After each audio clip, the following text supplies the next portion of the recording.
साथियों नमस्कार। आप सबका हमारे YouTube चैनल टिक्के एग्ज़ाम स्टडी में स्वागत है।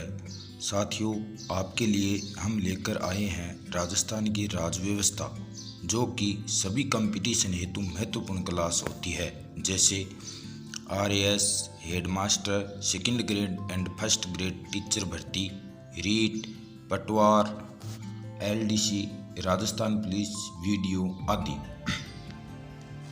वस्तुनिष्ठ प्रश्नों के माध्यम से संपूर्ण सिलेबस कवर करवाया जाएगा और मैं विश्वास से कह सकता हूं कि इससे बाहर कुछ पढ़ने की आवश्यकता नहीं होगी।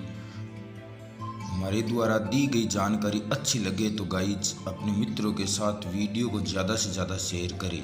Thank you. साथियों आज की क्लास में विधानसभा, विधान परिषद तथा विधानसभा अध्यक्ष पार्ट 1 पर अध्ययन करेंगे। साथियों इससे पहले हमने राज्यपाल, मुख्यमंत्री तथा मंत्री परिषद पर अध्ययन कर लिया है। जिन दोस्तों ने हमारी पिछली क्लासें नहीं देखी है वे जरूर देखें। चैनल सब्सक्राइब कर घंटी का बटन दबाना ना भूलें। थैंक्स।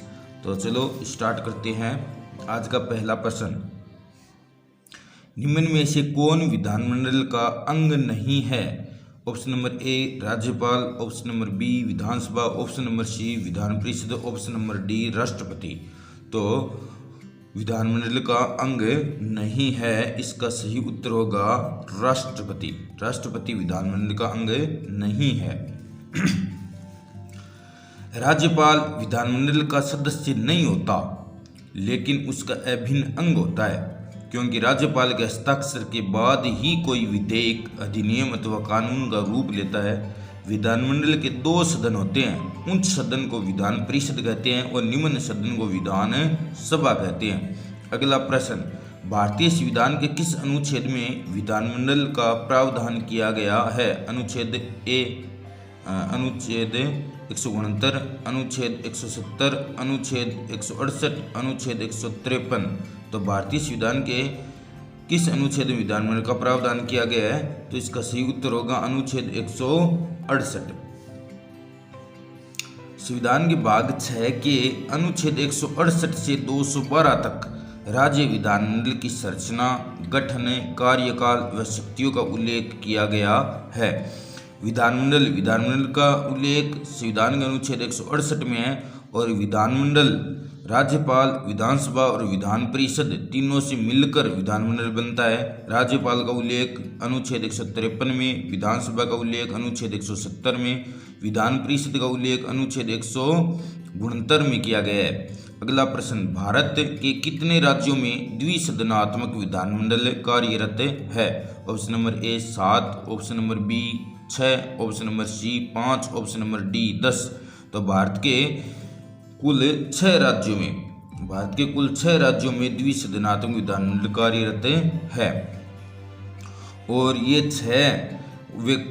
6 राज्य कौन से हैं जहाँ विधानमंडल कार्यरत है? इसके लिए यहाँ ट्रिक है, कुंभा टी आप याद करें। के से कर्नाटक, यू से यूपी, एम से महाराष्ट्र, बी से बिहार, ए से आंध्र प्रदेश और टी से तेलंगाना। तो इन 6 राज्यों में विधानमंडल द्विसदनात्मक विधानमंडल कार्यरत है। जम्मू कश्मीर में भी द्विसदनात्मक विधानमंडल था, लेकिन 31 अक्टूबर 2019 से यह केंद्र शासित प्रदेश बन गया है। भारत के 22 राज्यों में एक सदनात्मक विधानमंडल है। अगला प्रश्न, विधान परिषद का सृजन यानी कि गठन व समापन करने की अंतिम शक्ति किसके पास है? ऑप्शन नंबर ए राष्ट्रपति, ऑप्शन नंबर बी प्रधानमंत्री, ऑप्शन नंबर सी संसद, ऑप्शन नंबर डी मुख्यमंत्री। तो विधान परिषद का सृजन व समापन करने की अंतिम शक्ति संसद के पास है। विधान परिषद का उल्लेख अनुच्छेद 169 में किया गया है। विधान परिषद के सृजन व समापन की प्रक्रिया सम्मिलित राज्य की विधानसभा द्वारा विशेष बहुमत से प्रस्ताव पारित करके संसद के समक्ष रखा जाता है। यदि किसी राज्य में विधान परिषद के सृजन अथवा समापन करना है तो उस राज्य की विधानसभा द्वारा विशेष बहुमत से प्रस्ताव पारित करके संसद के समक्ष रखा जाता है। अगला प्रश्न, राजस्थान में विधान परिषद के निर्माण हेतु राज्य विधानसभा द्वारा कब प्रस्ताव पारित कर केंद्र सरकार को भेजा गया था? राजस्थान में भी विधान परिषद का निर्माण करने हेतु विधानसभा द्वारा प्रस्ताव पारित करके केंद्र सरकार को भेजा गया था। तो वह प्रस्ताव कब भेजा गया? Option number A 18 April 2012, option number B जनवरी 2020, ऑप्शन नंबर सी 18 जनवरी 2015, ऑप्शन नंबर डी 15 मार्च 2013। तो ये प्रस्ताव है 18 अप्रैल 2012 को केंद्र सरकार को भेजा गया है। विधान परिषद स्थायी सदन होता है, इसे विघटित तो नहीं किया जा सकता लेकिन समाप्त किया जा सकता है। राज्यसभा भी स्थायी सदन है, लेकिन इसे न तो भंग किया जा सकता है और न ही समाप्त किया जा सकता है। अगला प्रश्न, जनवरी 2020 में किस राज्य सरकार ने विधान परिषद को समाप्त करने का प्रस्ताव विधानसभा में विशेष बहुमत से पारित करके संसद को भेजा है? तो option number A Uttar Pradesh, option number B Andhra Pradesh, option number C Karnataka, option number D Bihar.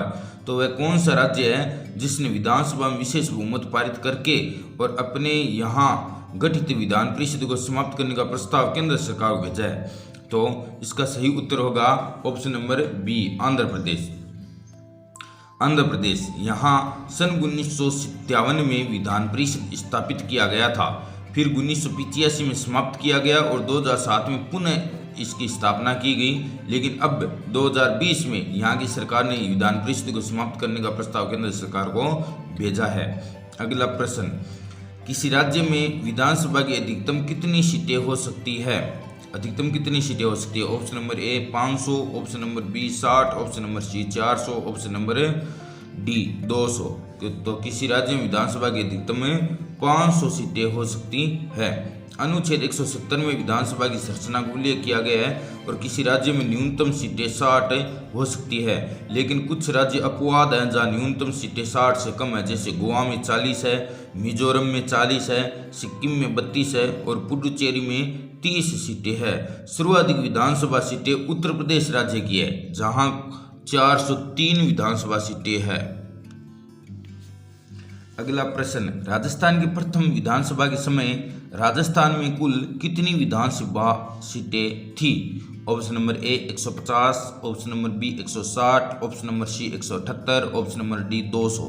तो प्रथम विधानसभा के समय राजस्थान में कुल 160 सीटें थी। छठी विधानसभा 1977 में राजस्थान की विधानसभा सीटें 200 की गई। अगला प्रश्न, विधानसभा सीटों में एससी व एसटी के आरक्षण का प्रावधान संविधान में किया गया किस अनुच्छेद में? ऑप्शन नंबर ए अनुच्छेद 342, ऑप्शन नंबर बी अनुच्छेद 332, ऑप्शन नंबर सी अनुच्छेद 331, ऑप्शन नंबर डी अनुच्छेद 343। तो इसका सही उत्तर क्या होगा? तो इसका सही उत्तर होगा ऑप्शन नंबर बी अनुच्छेद 332 में विधानसभा सीटों में एससी व एसटी का आरक्षण का प्रावधान किया गया है। राजस्थान में 34 सीटें एससी की है तथा 25 सीटें एसटी हेतु आरक्षित है तथा राजस्थान विधानसभा की कुल सीटें 200 है। अगला प्रश्न, लोकसभा सीटों में एससी व एसटी सीटों के आरक्षण का प्रावधान भारतीय संविधान में किया गया है। अनुच्छेद 342 में, अनुच्छेद 331 में, अनुच्छेद 330 में, अनुच्छेद 338 में। तो लोकसभा सीटों में एससी व एसटी सीटों के आरक्षण का प्रावधान किस अनुच्छेद में किया गया है? तो इसका सही उत्तर होगा ऑप्शन नंबर सी अनुच्छेद 330 में। राजस्थान में कुल 25 लोकसभा सीटें हैं, उसमें से 4 सीटें एससी और 3 सीटें एसटी हेतु आरक्षित है। अगला प्रश्न, राजस्थान का विधानमंडल कैसा है? एक सदनात्मक है, द्विसदनात्मक है, उक्त दोनों है या इनमें से नहीं? तो राजस्थान का विधानमंडल है वो एक सदनात्मक है। ऑप्शन नंबर ए इसका सही उत्तर होगा। अगला भारत के 8 केंद्र शासित प्रदेशों में से केवल दिल्ली और पुडुचेरी में ही विधानसभाएं गठित की गई है। अगला प्रश्न, यदि राजस्थान में विधान परिषद बनती है तो अधिकतम कितनी सीटें होगी?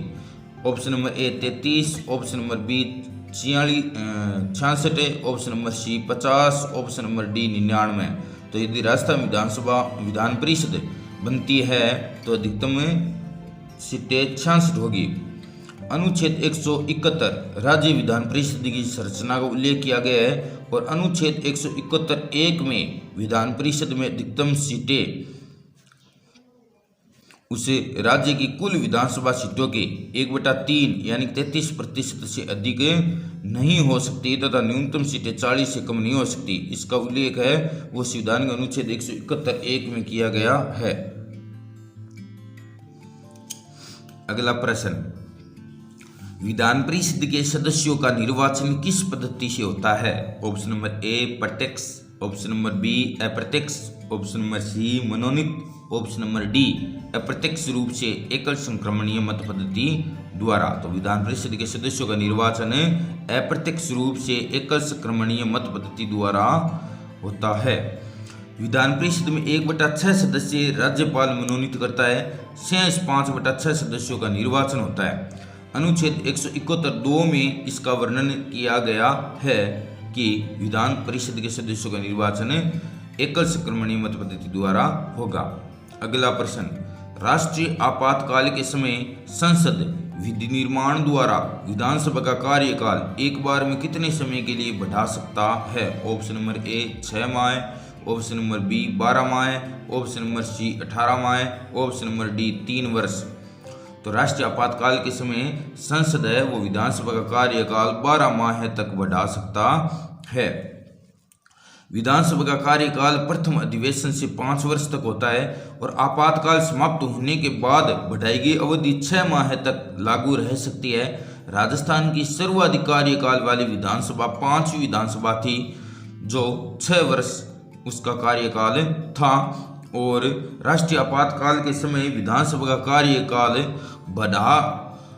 12 माह तक बढ़ाया जा सकता है। इसका उल्लेख संविधान के अनुच्छेद 171(1) में किया गया है। अगला प्रश्न, अनुच्छेद 172(2) के अनुसार विधान परिषद का कार्यकाल कितना होता है? ऑप्शन नंबर ए 5 वर्ष, ऑप्शन नंबर बी 2 वर्ष, ऑप्शन नंबर सी 6 वर्ष, ऑप्शन नंबर डी असीमित। तो अनुच्छेद 172(2) के अनुसार विधान परिषद का कार्यकाल 6 वर्ष का होता है।